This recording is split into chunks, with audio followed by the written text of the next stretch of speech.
I welcome you all to this channel. जैसा आप जानते हैं, इस चैनल पर आपको इकोनॉमिक सब्जेक्ट से रिलेटेड वीडियोस मिलती हैं, जिसमें क्लास 9th, 10th, 11th और 12th सीबीएसई बोर्ड की कंप्लीट सिलेबस वीडियोस अवेलेबल होती हैं।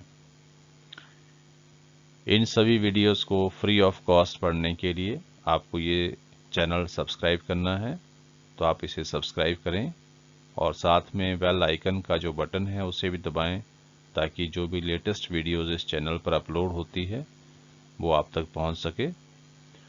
आप अपनी जो फीडबैक है उसको भी कमेंट सेक्शन में लिखकर ज़रूर भेजें, ताकि आपकी रिक्वायरमेंट के हिसाब से कंटेंट को और बेटर किया जा सके।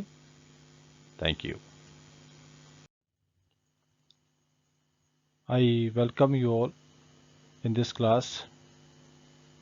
Topic for discussion in this class is sustainability of development. तो इस टॉपिक के बारे में हम इस क्लास में डिटेल में डिस्कस करेंगे। Now let us discuss about sustainable development.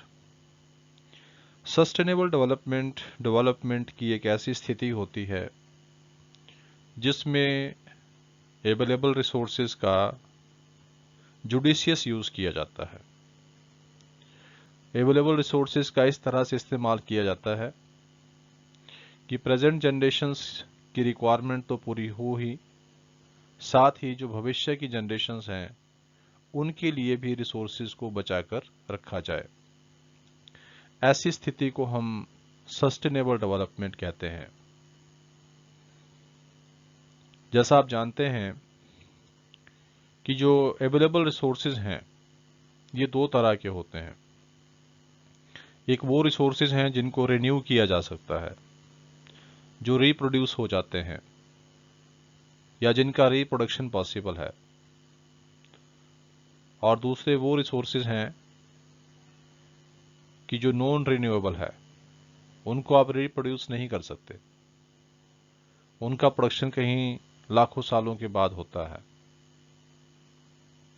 जैसे एग्जाम्पल के लिए अगर हम लें फॉरेस्ट, अगर डिफॉरेस्टेशन हो रहा है तो उसको जंगल लगाकर जो है उसको ठीक किया जा सकता है, पेड़ों को उगाया जा सकता है।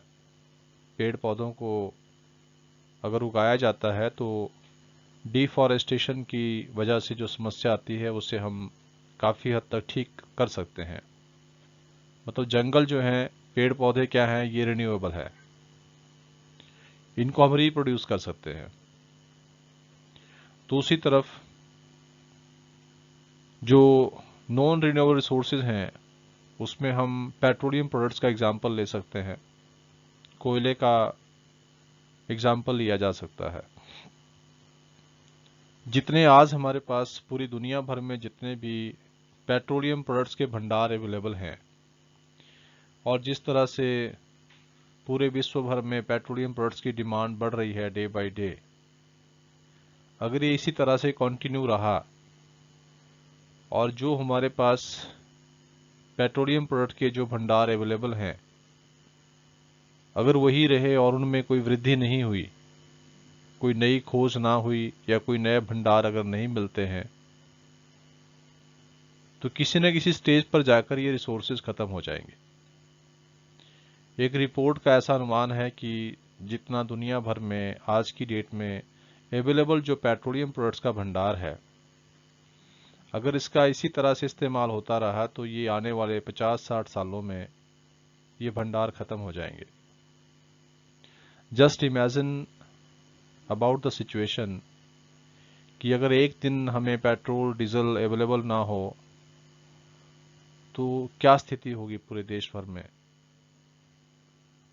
ट्रांसपोर्टेशन सिस्टम ठप हो जाएगा, और जिन जिन चीज़ों के प्रोडक्शन में पेट्रोलियम प्रोडक्ट्स की आवश्यकता होती है उनका प्रोडक्शन बंद हो जाएगा। तो कितनी ये एक तरह से भयानक स्थिति पैदा हो जाएगी। तो इसलिए जो अवेलेबल रिसोर्सेज हैं हमारे पास,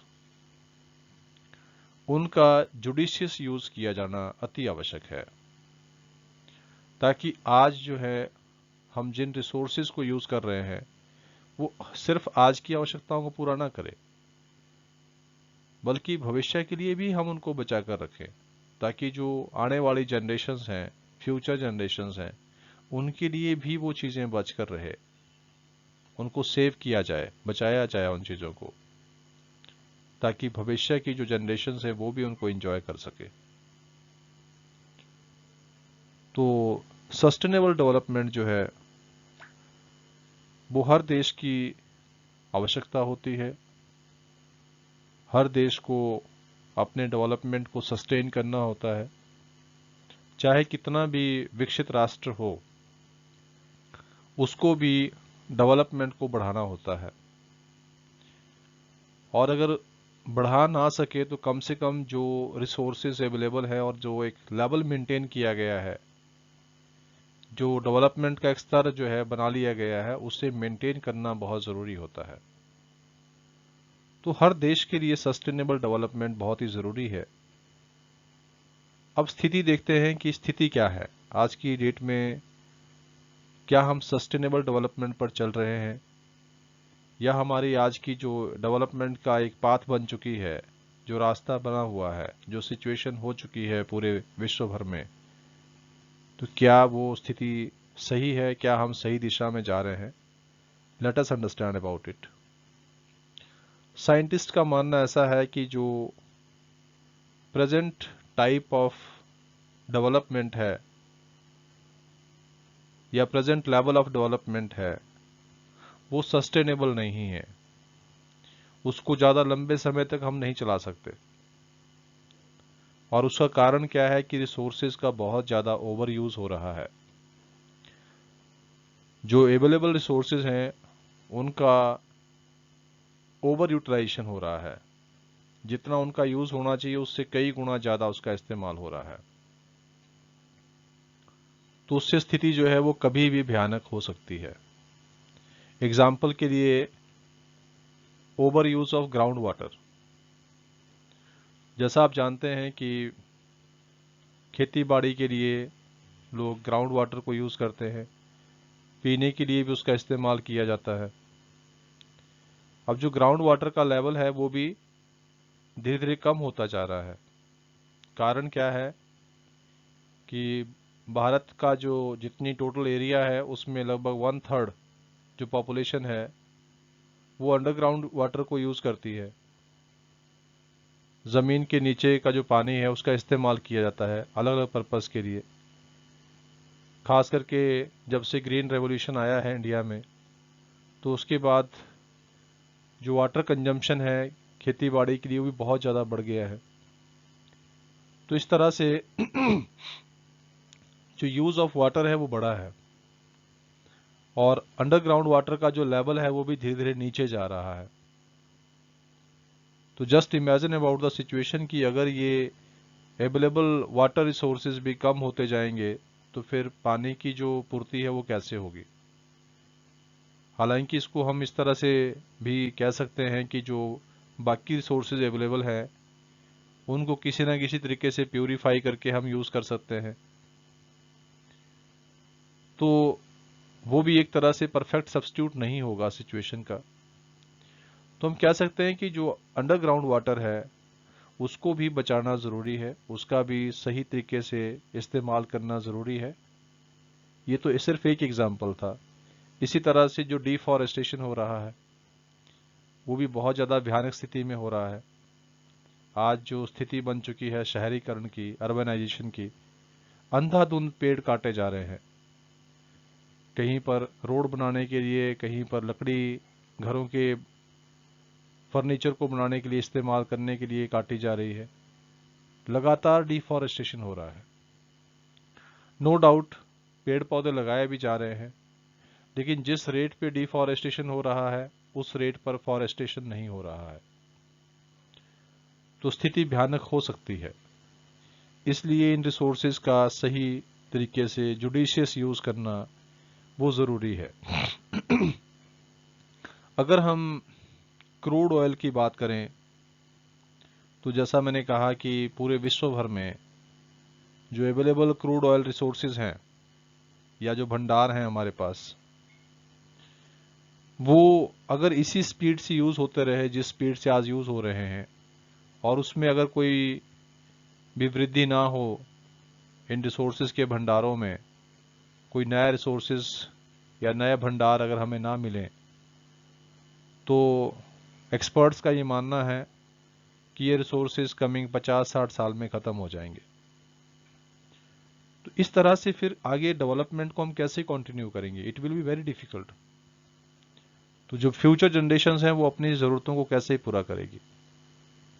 इसलिए जो अवेलेबल रिसोर्सेज हैं, चाहे वो रिन्यूएबल हैं, नॉन रिन्यूएबल हैं, किसी भी तरह के रिसोर्सेज हैं, उनका जुडिशियस यूज़ होना चाहिए, उनका इस्तेमाल सही तरीके से होना चाहिए। इस तरह से होना चाहिए कि हमारी आज की ज़रूरतें भी पूरी हों और भविष्य की जो जनरेशन्स हैं उनके लिए भी हम उसको बचा कर रखें, ताकि वो भी अपनी आवश्यकताओं को पूरा कर सके।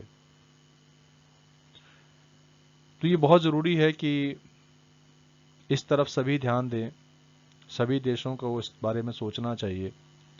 आज एक और स्थिति जो भयानक बनती जा रही है, जैसे जो ग्रीन रेवोल्यूशन के फ़ायदे तो हुए हैं, इंडिया में फूड प्रोडक्शन बढ़ा है, लेकिन जितनी भारी मात्रा में केमिकल फर्टिलाइजर्स, पेस्टिसाइड, इंसेक्टिसाइड, इन चीज़ों का इस्तेमाल हो रहा है, तो उससे जो सॉइल फर्टिलिटी है वो ख़त्म होती जा रही है। जो नेचुरल फर्टिलिटी ऑफ सॉइल है वो बहुत कम हो गई है। तो फिर भविष्य में उसको कैसे यूज़ किया जाएगा? भविष्य में जो प्रोडक्टिविटी है उसको कैसे बढ़ाएंगे? This is a big question. तो बहुत ज़रूरी है कि हम रिसोर्सेज का इस तरह से इस्तेमाल करें ताकि हम अपनी जो आज की आवश्यकताएं हैं उनको पूरा करें, लेकिन भविष्य के लिए भी इसको बचा कर रखें। अगर हम इंडिया की ही बात करें तो इंडिया के लिए सस्टेनेबल डेवलपमेंट के लिए बहुत ज़रूरी है कि हम अपनी जुडिशियस यूज़ ऑफ रिसोर्सेज तो करें, लेकिन साथ में पॉपुलेशन को भी कंट्रोल करें। क्योंकि अगर हमारी पॉपुलेशन कंट्रोल होगी, पॉपुलेशन ग्रोथ जो है अगर वो कंट्रोल होगी, तभी उसका फ़ायदा मिलेगा हमें, तभी हम अपने जो रिसोर्सेज हैं उनको किसी हद तक बचा कर रख सकते हैं। लेकिन जिस तरह से जनसंख्या बढ़ रही है, अगर इसी तरह से बढ़ती रही तो फिर रिसोर्सेज को किस तरह बचाएंगे? फ्यूचर जनरेशन्स के लिए फिर वो अवेलेबल नहीं होंगे। तो वैसे भी एक स्टेटमेंट जैसे कही जाती है कि हमने जो ये दुनिया है, हमने अपने जो पूर्वज हैं उनसे हमने ये विरासत में नहीं ली है, बल्कि ये हमारे जो बच्चे हैं उनके द्वारा हमारे ऊपर एक कर्ज है। मतलब कि हमने इसको बचा कर रखना है ताकि हमारे बच्चे और आगे उनके बच्चे, या हमारी जनरेशन, उसके बाद नेक्स्ट जनरेशन, उसकी आगे जनरेशन, उनकी आगे generation, generation to generation resources available रहें, ताकि आने वाली जो पीढ़ियां हैं उनका भविष्य भी सुरक्षित रहे। I hope that you like this content.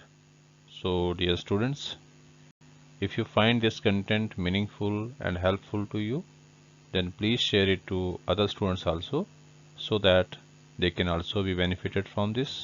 Thank you.